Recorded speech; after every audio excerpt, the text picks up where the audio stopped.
Hello everyone. आज आम देखा एक्सेल आमर जो गोटे स्प्रेडशीट कहते जोटा कि आमर डाटा एंट्री जॉब गुड़ाक एक्सेल सीट रे ही करती। आ डाटा एंट्री जे केवल आम कौन गोटे स्पेसिफिक चाकरी कले से डाटा एंट्री बोली भावानी आम दैनंदिन जीवन में डाटा एंट्री आम करने पड़ी थाए। विद्यालय स्तर में आम विभिन्न प्रकार डाटा आम दौचे। एक्सेल रे जदि आम सिद्धहस्त थिबा ताहले आमर डाटा एंट्री अल्प समय रे बहुत सठिक भाव में करिपरिबा। तो सेइथिपई आमर एठी एक्सेल माइक्रोसॉफ्ट एक्सेल ए ऐप टाको मु खोलुची किंतु एठी आमर कोन न्यू सीट गोटे मु खोलली खोलिले आपणकर यही भाया इंटरफेसटा आपको मॉनिटर रे देखा जिवो। हेले एथिरे आमको जानिया पड़ो जे कौन कौन एथिरे अच्छी यार नाम गुड़ा कौन देखु आम तलर जावा। यहाँ हूँ गोटे सीट सीट 1 लिखाई देखो ये ठीक अच्छे। सेमती आम ये प्लस जदि आम ये क्रसर नेबा न्यू सीट लिखुची माने आउ गोटे सीट ये आम एमती क्लिक कले जोड़ी एमती गोटे गोटे सीट क्लिक हो क्लिक करिया मात्रे गोटे गोटे सीट जोड़ी हो। ये जो सीट गुड़ाक है गोटे गोटे स्प्रेडशीट बा वर्कशीट ये टोटल सीट गुड़ाक नहीं आमर गोटे वर्कबुक एटा कहवा एक्सेल वर्कबुकटा एटा गोटे पेज भाया आमर जमी बही गोटे गोटे पेज थाए सेमती सीट गुड़ा गोटे गोटे ए सीटा ए ओपेन ए सीट ए ओपेन आप जना पड़ जाऊे ठीक अच्छे। एपटे देखा यहाँ स्क्रोल बटन माने लेफ्ट राइट एमती स्क्रोल कर ऊपर को तल कर जदि आम डाटा बहुत गुड़े मारिया ताले ये कौन हम ये स्क्रोल करने ये देखा ठीक अच्छे।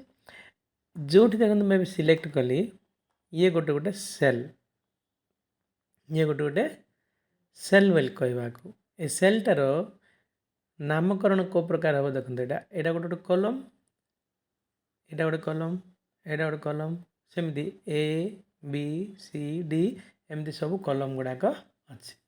सेमती एपटे रो गुड़ाक 1 2 3 एमती सब रो गुड़ाक बहुत गुड़े रो अच्छे आप देखिपे।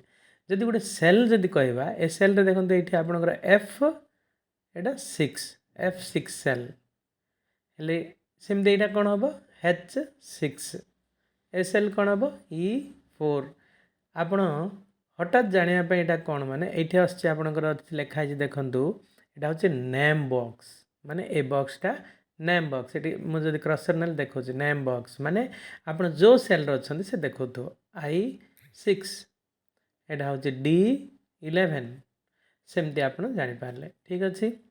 एबे देखा जदि केते गोटे सेल को मुझे सिलेक्ट कली ताहले आम सेल रेंज कहवा यहाँ ए सेल रेंज कौट स्टार्ट है E4 रु स्टार्ट होट समाप्त हो K16 रे समाप्त हो ठीक अच्छे। यहाँ कह आम रेंज ओके। नेक्स्ट देखा टिके जदि आम ऊपर को जीवा ये सब अच्छी टैब्स फाइल यहाँ गोटे tab home tab insert tab page layout सेमती फॉर्मूलास ये सब गोटे गोटे टैब गुड़ाक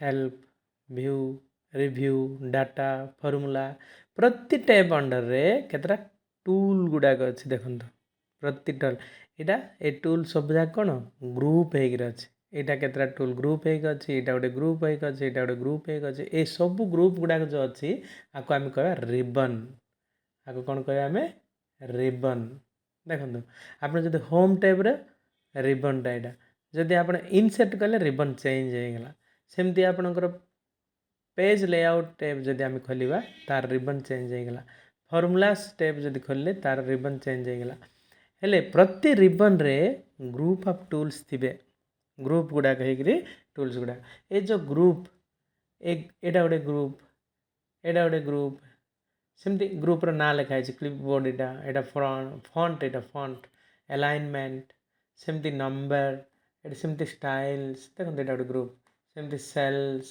यहाँ एडिटिंग सेमती एड इन ଏମିତି ସବୁ ଗ୍ରୁପ୍ ଅଛି।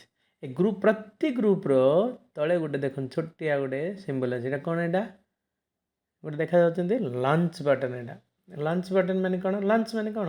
ଆମ ଲଞ୍ଚ କହିଲେ ଲଞ୍ଚ କରିବା, ରକେଟ୍ ଲଞ୍ଚ କଲା ଭଳିଆ। ଏଇଟା ଆମର ଆଲାଇନମେଣ୍ଟ। ଆକୁ ଯଦି ଲଞ୍ଚ କରିବା, ଏଇଠି ଯଦି କ୍ଲିକ୍ କରିବା, ଦେଖନ୍ତୁ ତା ବିଷୟରେ ଆଉ କିଛି ଅନେକ ଏଡ଼ିଟିଂ ପାଇଁ ବୋଲି ଅଛି। ସେମିତି ଆପଣଙ୍କର ଯଦି ନମ୍ବର ଉପରେ ଯଦି ଲଞ୍ଚ ବଟନ୍ କ୍ଲିକ୍ କଲେ ସବୁ ଗୁଡ଼ାକ ଅଛି। ସେମିତି ଷ୍ଟାଇଲ୍କୁ ଯଦି ଆମେ ଷ୍ଟାଇଲ୍ରେ ଦେଇନି, କିନ୍ତୁ ଏଇଠି ଦେଇଛି ଆପଣ ଫଣ୍ଟସ୍, ଯଦି କ୍ଲିକ୍ କରିବା ବିଭିନ୍ନ ଫଣ୍ଟସ୍ ଗୁଡ଼ାକ ଆସିଲା, ଆପଣ ଏଠି ଚେଞ୍ଜ କରିପାରିବେ। ଏମିତି ଠିକ୍ ଅଛି।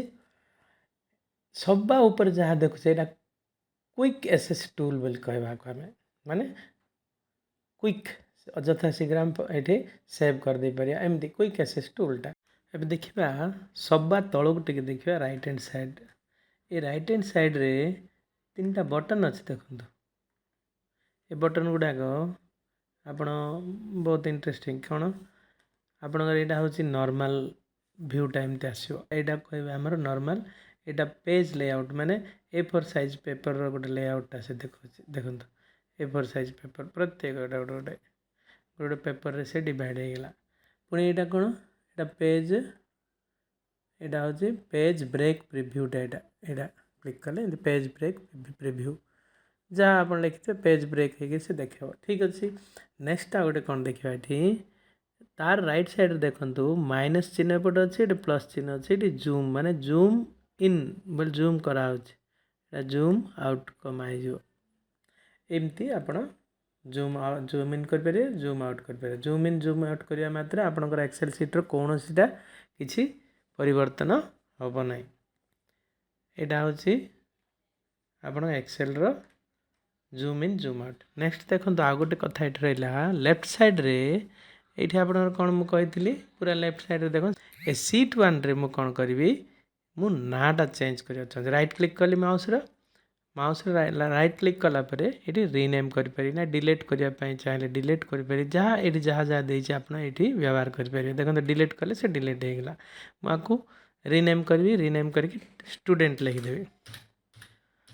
ମାନେ ଏଇଟା ଷ୍ଟୁଡେଣ୍ଟ ପ୍ରୋଫାଇଲ୍ଟା, ଏଥିରେ ମୁଁ ଏଇ ୱାର୍କ ସିଟ୍ରେ ମୁଁ ଷ୍ଟୁଡେଣ୍ଟ ପ୍ରୋଫାଇଲ୍ଟା ରଖିବା ପାଇଁ ଚାହୁଁଛି, ସେଥିରେ ମୁଁ ଷ୍ଟୁଡେଣ୍ଟ ଲେଖିଦେଲି।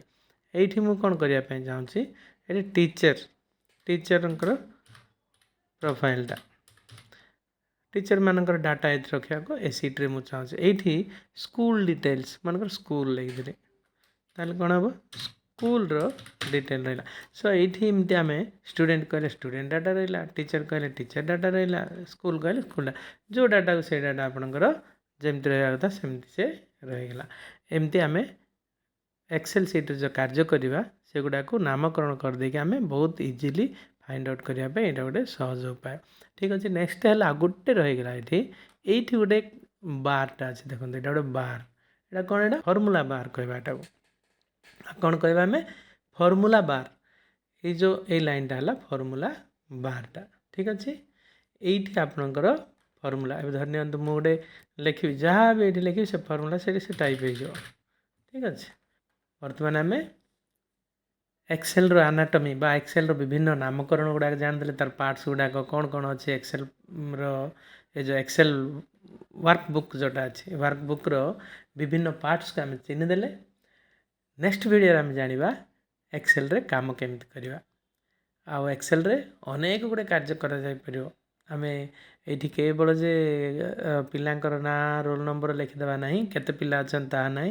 ଏଥିରେ ଆପଣଙ୍କର ଅନେକ କାମ ବହୁତ ସହଜରେ କରି ହେଇପାରିବ। ଆପଣଙ୍କର ମିନ୍ ବାହାର କରିପାରିବା, ମିଡ଼ିଆନ୍ ବାହାର କରିପାରିବା, ମୋଡ଼୍ ବାହାର କରିପାରିବା, ପାଇ ଚାର୍ଟ ଲଗାଇ ପାରିବା, ଗ୍ରାଫ୍ ଲଗାଇ ପାରିବା, ଅନେକ କାମ ଇଏ କରିପାରିବା ସ୍ପ୍ରେଡ଼ସିଟ୍ରେ ଆମେ।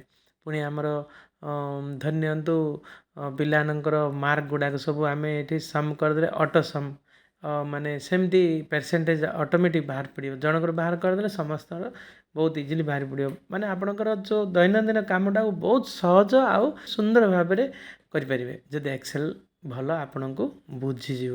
ତ ନେକ୍ସଟ ଭିଡ଼ିଓରେ ଆମେ ଜାଣିବା ଏକ୍ସେଲ୍ର ବ୍ୟବହାର କିଭଳି ଭାବରେ କରିବା।